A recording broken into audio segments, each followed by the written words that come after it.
श्रीमद् भागवत गीता में भगवान श्री कृष्ण के उपदेशों का वर्णन है। कहा जाता है कि गीता में जीवन की हर एक परेशानी का हल मिल जाता है। गीता के ये उपदेश श्री कृष्ण ने महाभारत युद्ध के दौरान अर्जुन को दिए थे। गीता के उपदेश कर्म करने और जीवन में आगे बढ़ते रहने की प्रेरणा देते हैं। ऐसे में किसी भी परेशानी का हल पाने और जीवन में सफलता पाने के लिए गीता की कुछ बातों का ध्यान रखना चाहिए। कहा जाता है कि जो भी व्यक्ति गीता की इन बातों का जीवन में अनुसरण कर लेता है वह हर काम में विजय हासिल कर सकता है। आइए जानते हैं गीता के अनमोल उपदेशों के बारे में। श्री कृष्ण के अनुसार परमात्मा कभी किसी का भाग्य नहीं लिखते हैं। जीवन के हर एक कदम पर हमारी सोच, हमारा व्यवहार और हमारे द्वारा किए गए कर्म ही हमारा भाग्य लिखते हैं। गीता में भगवान श्री कृष्ण ने कहा है कि परिस्थितियां चाहे कितनी भी खराब हों, वो हमेशा एक जैसी नहीं रहती हैं, वो बदलती रहती हैं। इसलिए मनुष्य को दुख की घड़ी में हिम्मत नहीं हारना चाहिए। गीता में श्री कृष्ण ने अर्जुन से कहा है कि जिंदगी में दो व्यक्ति जीवन को नई दिशा दे जाते हैं। एक वो जो मौका देता है और दूसरा वो जो धोखा देता है। श्रीमद् भागवत गीता के अनुसार ईश्वर कभी भी किसी व्यक्ति के साथ नाइंसाफी नहीं करता है। वो व्यक्ति को केवल वही देता है जिसके वो लायक है।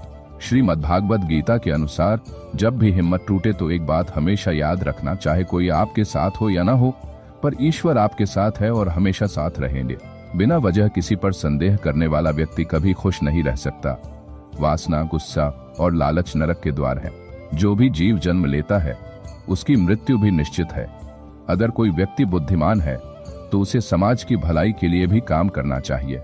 जो व्यक्ति भगवान को याद करते हुए मृत्यु को प्राप्त होता है वह सीधा भगवान के धाम को प्राप्त होता है। मनुष्य को फल की इच्छा छोड़कर कर्म पर ध्यान देना चाहिए। मनुष्य जैसा कर्म करता है उसे फल भी उसी के अनुरूप मिलता है। जीवन का उद्देश्य भगवान के साथ एकीकरण होना चाहिए। श्रद्धा रखने वाले और इंद्रियों पर संयम रखने वाले लोग जल्द ही परम शांति को प्राप्त होते हैं।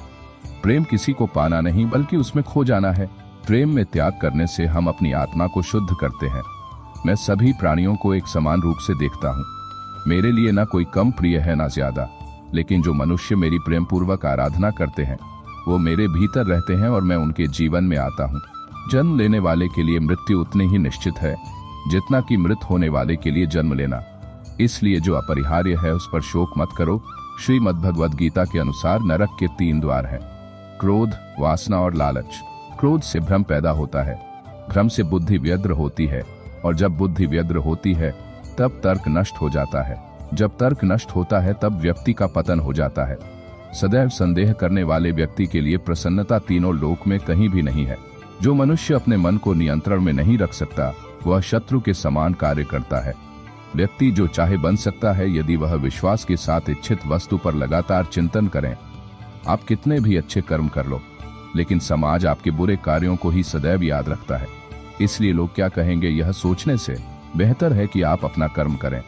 जन्म लेने वाले के लिए मृत्यु उसी प्रकार निश्चित है जितना कि मरने वाले के लिए जन्म लेना। इसलिए इस विषय पर शोक मनाना व्यर्थ है। गीता में कहा गया है, जो इंसान किसी की कमी को पूरी करता है वो सही अर्थों में महान होता है। तुम्हारे साथ जो हुआ वह अच्छा हुआ, जो हो रहा है वो भी अच्छा है और जो होगा वो भी अच्छा होगा।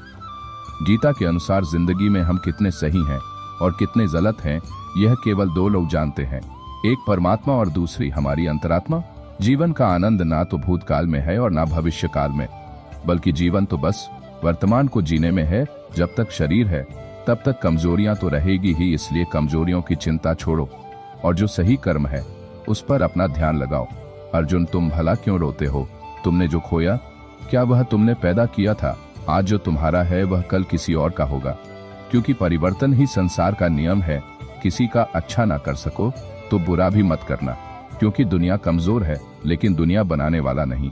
यदि कोई व्यक्ति विश्वास के साथ इच्छित वस्तु को लेकर नित्य चिंतन करता है तो वह जो चाहे वह बन सकता है। सच्चा धर्म यह है कि जिन बातों को इंसान अपने लिए अच्छा नहीं समझता उन्हें दूसरों के लिए भी प्रयोग ना करें। कोई भी व्यक्ति अपने विश्वास से बनता है। वह जैसा विश्वास करता है उसी अनुरूप बन जाता है। मन अशांत है और उसे नियंत्रित करना कठिन है, लेकिन अभ्यास से इसे वश में किया जा सकता है। मेरे लिए समस्त प्राणी समान है। ना तो कोई मुझे अत्यधिक प्रिय है और ना ही कम, लेकिन जो मेरी भक्ति पूरे मन से करते हैं मैं सदैव आवश्यकता पड़ने पर उनके काम आता हूँ। मन की शांति से बढ़कर इस संसार में कोई भी संपत्ति नहीं है।